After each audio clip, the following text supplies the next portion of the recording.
All right, so now we are again in Visual Studio 13, and here we are going to implement a HttpPut implementation. So there's a change here. If you can notice here I'm returning response message. Let's say that is a successful or a failure message. So here I'm going to get that put from body, that is the request body, again mapping that, and that is again going to be from Fiddler Agent itself, and that's a movie collection, which are the items which I'm going to update through. So the fact is, first I will go ahead and check in that. Okay, this is my, I'm going to query my movie over here and check for that existing ID, whether it exists or not. If it not, then I will simply return, okay, the ID supplied was wrong, or otherwise I will simply go ahead and update this record in my DB, and then I will return 200 status message from here.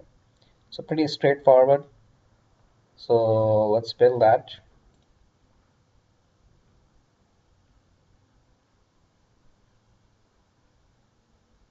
All right then, let's go ahead and attach debugger. Now I'm again going to look for IS Express, and here in Fiddler Agent I have already composed my body. So Tummy Movies is going to be now Yummy Movie. So that's okay, whatever you do.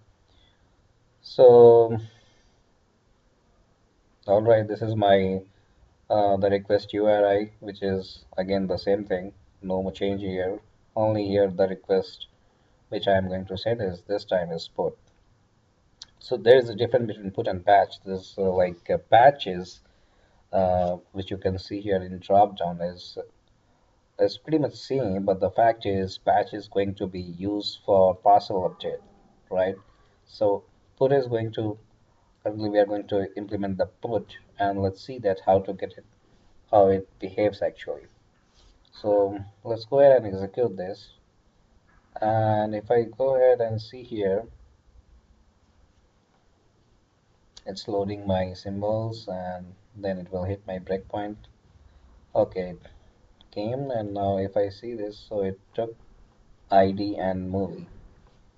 Now if I go ahead simply step through,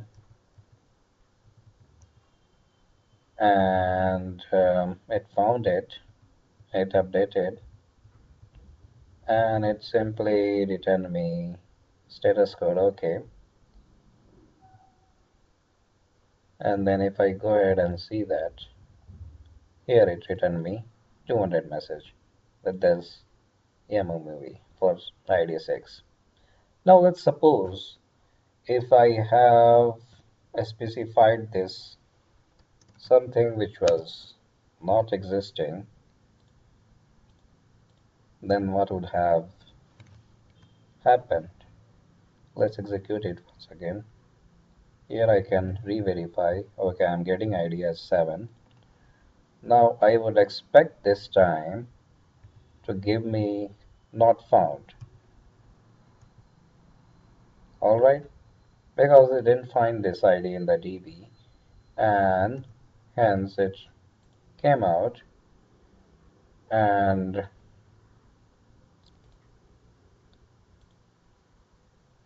returned me 404. So see the message. So this is the same message which I have specified here.